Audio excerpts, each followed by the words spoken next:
When a brave soldier returns home from serving his country, the last thing he expects is to find his house stolen by squatters.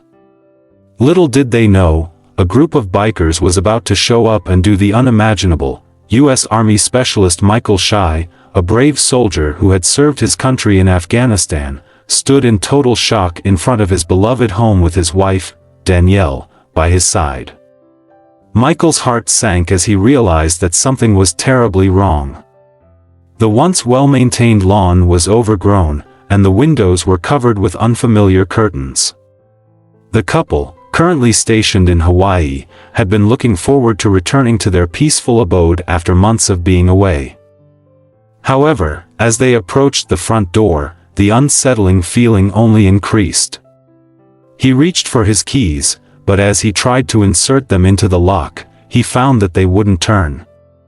Confused, he examined the door more closely and noticed that the locks had been changed. A wave of doubt washed over him. Was he at the right address? He double-checked the house number and the street name, confirming that he was indeed standing in front of his own home. With a deep breath, he knocked on the door, hoping that his suspicions were unfounded. To his surprise, a stranger answered the door, a man named Julio Ortiz. "Who are you, and what are you doing in my house?" Michael demanded. His voice filled with a mix of confusion and anger. Ortiz, seemingly unfazed by Michael's presence, leaned against the doorframe and crossed his arms. "I'm keeping an eye on the house for the owners who are out of town," he said, a smirk playing on his lips. Michael's eyes narrowed. "I don't believe you. This is my house, and I never authorized anyone to live here." Danielle, stepping forward, added, "We need you to leave immediately. You have no right to be here." Ortiz's smirk faded, replaced by a look of defiance. "I'm not going anywhere," he declared. "I have just as much right to be here as you do." The tension in the air was palpable as Michael and Ortiz stared each other down, neither willing to back down. Danielle, sensing that the situation could escalate quickly, placed a hand on Michael's arm. "Let's call the police," she suggested, her voice calm but firm. "They'll sort this out." Michael, his jaw clenched, nodded in agreement. He pulled out his phone and dialed 911, never taking his eyes off Ortiz. Ortiz, realizing that the authorities were about to get involved, took a step back. "Fine, call the cops," he said, his tone mocking. "I have a verbal agreement with your friend to stay here in exchange for repair work." "I have proof of our agreement." Danielle, feeling a mixture of anger and disbelief, stepped forward and demanded proof of this alleged agreement. Ortiz, unable to provide any concrete evidence, simply shrugged his shoulders and retreated back into the house, closing the door behind him. The Sharkies were astounded by the squatters' audacity but knew they had to do something. They couldn't bear the thought of strangers living in their home, using their belongings, and potentially causing damage to the property they had worked so hard to maintain. As they stood on the front porch, contemplating their next move, Michael wrapped his arm around Danielle's shoulders, offering a reassuring squeeze. "We'll figure this out," he promised, his voice filled with determination. "We didn't fight for our country to come home to this. Let's wait for the cops." Danielle nodded, leaning into her husband's embrace. As the police arrived at the Sharkey residence, Michael and Danielle felt a glimmer of hope. They spoke with the officers, pointed them to the door, and watched as two officers approached, their expressions serious and determined. The couple exchanged a glance, silently communicating their relief that help had finally arrived. The officers knocked on the door, and Julio Ortiz answered, his demeanor calm and collected. He greeted the police with a smile as if he had nothing to hide. Michael felt a surge of anger at the sight of Ortiz's nonchalance but remained composed, trusting that the authorities would see through the squatter's facade. The officers questioned Ortiz and his girlfriend, Fatima Cardoso, asking for proof of their right to occupy the home. Ortiz, with a confident air, produced a piece of paper that he claimed was a rental agreement. Michael and Danielle watched in disbelief as Ortiz handed the document to the officers, a triumphant smirk on his face. The police examined the paper carefully, their brows furrowed in concentration. After what felt like an eternity, one of the officers turned to the Sharkies, a sympathetic look in his eyes. "I'm sorry, but this appears to be a civil matter," he explained, his voice gentle but firm. "We can't remove them from the property without a court order." Michael felt as if the ground had been pulled out from under him. He had served his country, risked his life to protect the freedom of others, and now he was being told that he couldn't even reclaim his own home. Danielle, seeing the despair in her husband's eyes, stepped forward and addressed the officers. "But this is our house," she insisted, her voice trembling with emotion. "We didn't agree to any rental arrangement.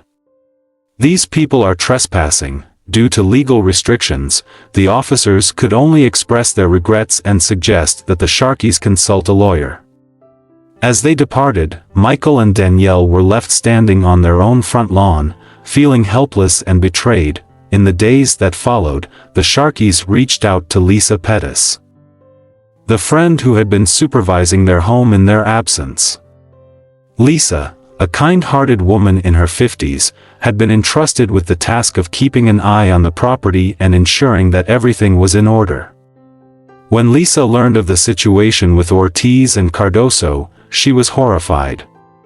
She vehemently denied having any agreement with the squatters, insisting that she had never given them permission to live in the Sharkies' home. Michael and Danielle, grateful for Lisa's support, felt a renewed sense of determination to fight for what was rightfully theirs. Michael, feeling betrayed and disappointed, felt the need to broadcast his situation. He couldn't shake the feeling that after putting his life on the line to ensure those at home were protected, he had come back to a nightmare. In a moment of desperation, he called into a local radio station, hoping to publicize his plight and seek support from the community. As they shared his story on the air, Michael's voice was filled with a mix of anger and frustration. He described the sacrifices he had made for his country, the shock of finding squatters in his home, and the legal battles he now faced. The radio host, moved by Michael's words, pledged to help spread the word and rally support for the Sharkies. Within hours of the broadcast, Michael's story went viral. Television and radio stations from across the state began contacting the couple, eager to share their tale of injustice with a wider audience. The sudden attention overwhelmed the Sharkies, who found themselves in the public eye as a result of their personal struggle. As the media coverage intensified, the public outcry grew louder.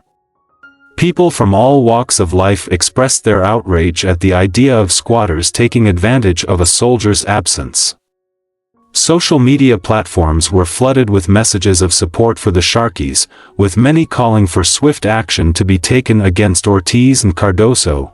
The Sharkies, while grateful for the outpouring of support, couldn't help but feel a sense of unease at the sudden attention. They had never sought to become public figures, and their constant media presence was a source of stress and anxiety. However, they also knew that the publicity was a powerful tool in their fight for justice, and they were determined to use it to their advantage. As the Sharkie story gained traction in the media, it caught the attention of two veteran motorcyclist groups, Veterans Warriors and Sand Soldiers of America. These tight-knit communities of former service members are known for their unwavering commitment to supporting their fellow veterans in times of need. The plight of the Sharkies deeply moved the two leaders of the groups, Jack Maverick Wilson and Sarah Phoenix Thompson.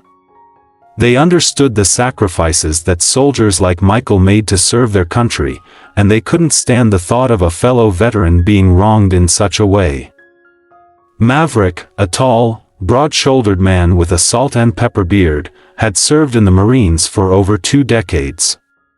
He had seen his fair share of battles, both on the battlefield and in civilian life. When he heard about the Sharkie situation, he knew he had to act. Phoenix, a petite but fierce woman with fiery red hair, had been an army medic before retiring to join the Sand Soldiers. She had a heart for helping others and a determination that could move mountains. She immediately reached out to Maverick, and together they began to formulate a plan. The two groups joined forces, pooling their resources and expertise to help the Sharkies. They contacted their network of attorneys, seeking out the best legal minds to take on the case. They also launched a social media campaign, rallying support from veterans and civilians alike. As the legal battle progressed, Maverick and Phoenix kept in close contact with the Sharkies, offering their unwavering support and encouragement. They organized fundraisers to help cover the couple's legal expenses and used their connections to keep the story in the public eye. Despite the outpouring of support, the legal system moved slowly, and the Sharkies grew increasingly frustrated with the lack of progress. They watched helplessly as Ortiz and Cardoso continued to live in their home, seemingly immune to the consequences of their actions. The bikers moved through the house, taking stock of the damage. The kitchen was a disaster, with broken appliances and shattered dishes littering the countertops. The bathrooms were filthy, and the toilets were overflowing with waste. In the bedrooms, the mattresses were soiled, and the closets emptied as if Ortiz and Cardoso had taken everything of value with them when they fled, but it was the state of the yard that truly broke their hearts. The once lush grass was now a patchwork of dead and dying vegetation, the flower beds trampled and overrun with weeds. The trees, which had once provided shade and beauty, were now little more than bare skeletons, their branches stripped of leaves. As the bikers surveyed the destruction, a sense of anger and disbelief washed over them.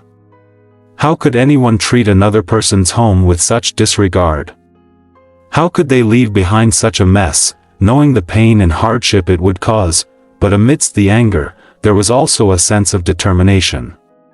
These veterans had faced far worse challenges in their lives, and they weren't about to let a couple of squatters defeat them. They knew that the Sharkies deserved better, and they were determined to make things right. Without a word, the bikers set to work.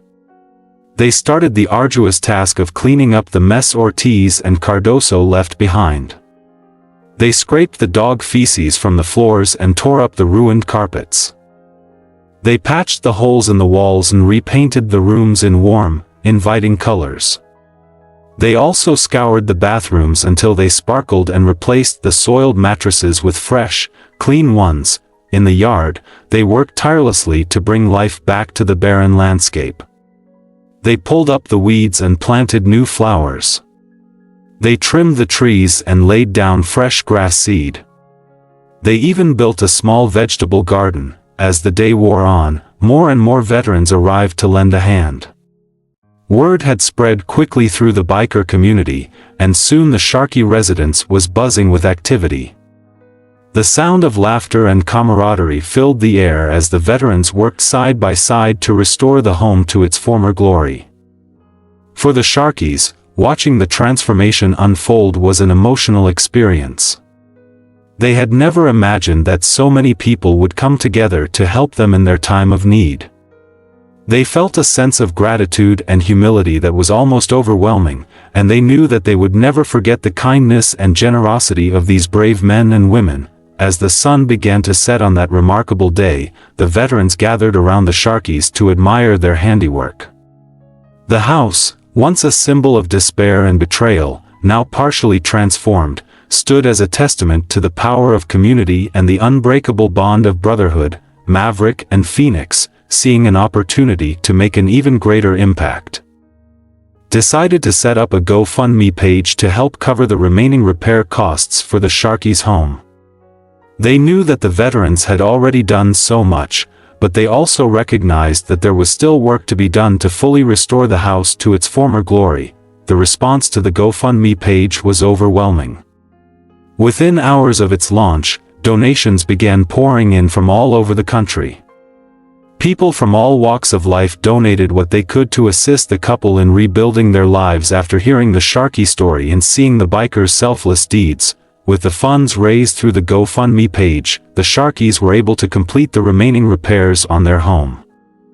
They worked closely with contractors and volunteers to ensure that every detail was perfect and that the house was even better than it had been before.